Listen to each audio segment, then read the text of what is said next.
Hear me out. I think Leon Kennedy is a biological weapon. To understand that, we'll have to go back to the beginning and talk about the origins of the Umbrella Corporation. And to help with that, here with me today, I have this newborn baby who knows nothing about Resident Evil. Say hi. Hi. This slimy idiot freak can help take the role of the viewer so that she can ask questions that can explain things better. What's an idiot?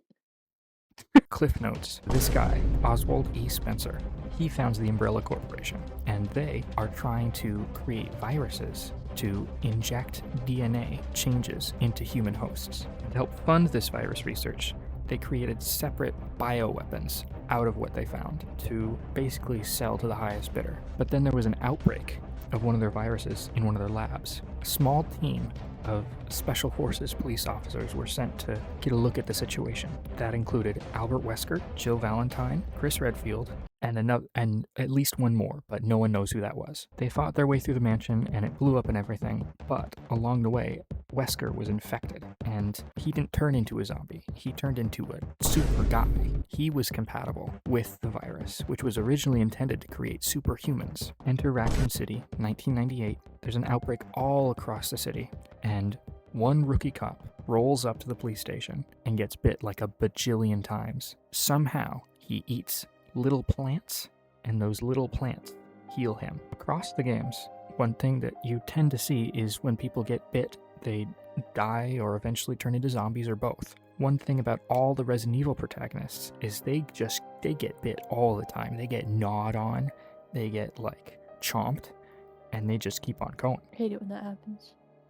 Yeah, I know. It happens to me all the time. So one thing this says about the Resident Evil protagonists is that to some degree they are compatible with the virus, but it's unclear how much. The first time we see Leon Kennedy after the outbreak in Raccoon City is in Resident Evil 4, and we see him do some very interesting things. Like in the very first sequence, he spin kicks a guy's head into a wall. Like he launches him into a wall, breaks his neck instantly, and he just folds and dies. And he gets back up later, but that's not important. That's because he's weird. He's a weird guy. Any questions? Why was that guy weird? That's not important. Not that one. Not that question. Any questions? Any except question for the beside best? that. And on top of that, the only other person we see doing stuff like this is Krauser, Leon's mentor, that was very, very much so injected with all kinds of virus stuff. And we see Leon beat him with a knife. It's pretty rad.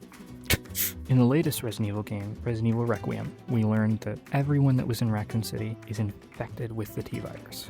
Everyone. And even the people that didn't immediately show signs or turn into a zombie still start to have black marks stretching up across their skin, and they're dying of this delayed reaction to the virus. And we see this as well in one of the main villains of the game, Xeno.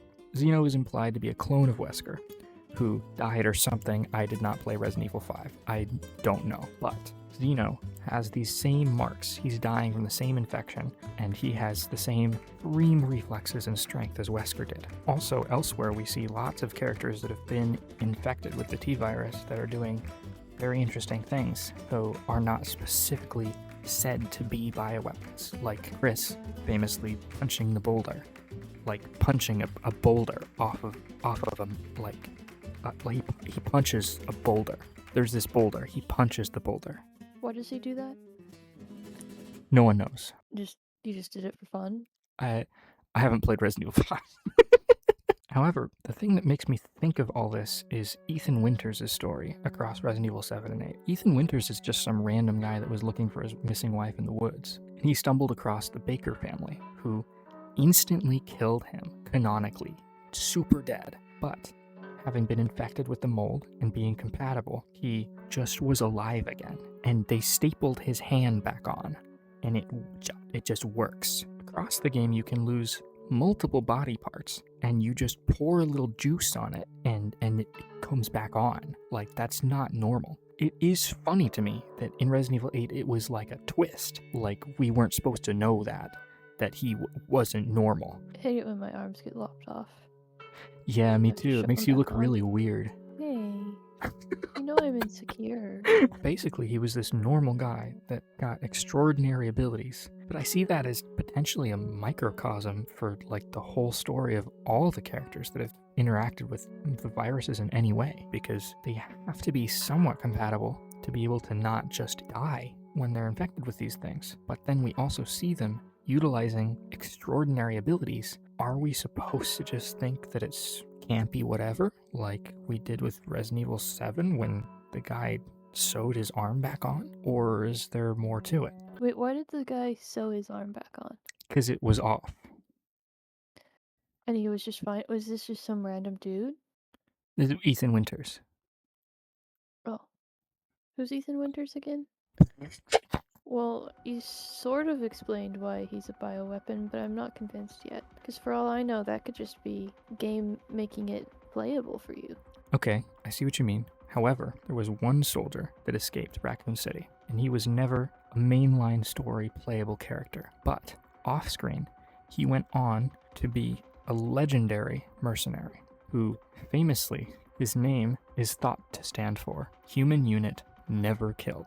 Across the missions that he would do later on, he would become notorious for being the only person to finish the mission and escape alive. So what does that have to do with Leon Kennedy?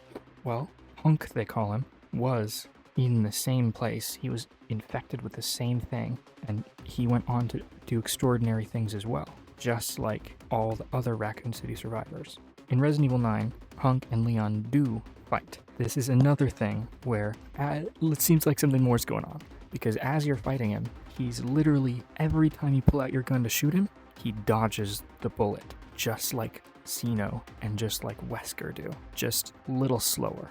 Doesn't seem human, right? Get this. When you exit the boss arena and you come back, his body is gone. It is implied that Hunk survived even being chopped in the neck with an axe by Leon.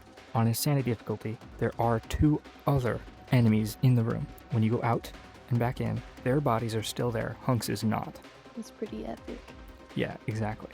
The only way you can survive something like that, and the only way I think that Leon can survive having his neck chomped into in hit animations across the game series, is by being not normal, by being compatible with the virus, and therefore gaining some kind of extra abilities from it, and therefore being a bioweapon, as defined by Umbrella and the BSAA. They are called BOWs, biological weapons. Don't know what BOW stands for. I'm gonna cut this part out. BOW probably stands for biological weapon. What's the O stand for? That's part of the bio. Biological, but wouldn't that just be a BW? I don't know. I'm not gonna look it up. I don't feel like it. Now, the question remains: what does that mean for his abilities? Will they still be extraordinary? Is there a permanent change that can be affected in a host over a long period of time? Considering Xeno is probably only like a year or 2 old. Like me for real. Yeah, no, you were born yesterday, so you be Oh. quiet. Comment down below if you agree or you disagree or whatever. As always, thanks for watching, and subscribe for me to never, ever make another video essay. Please, please, I never want to do this again.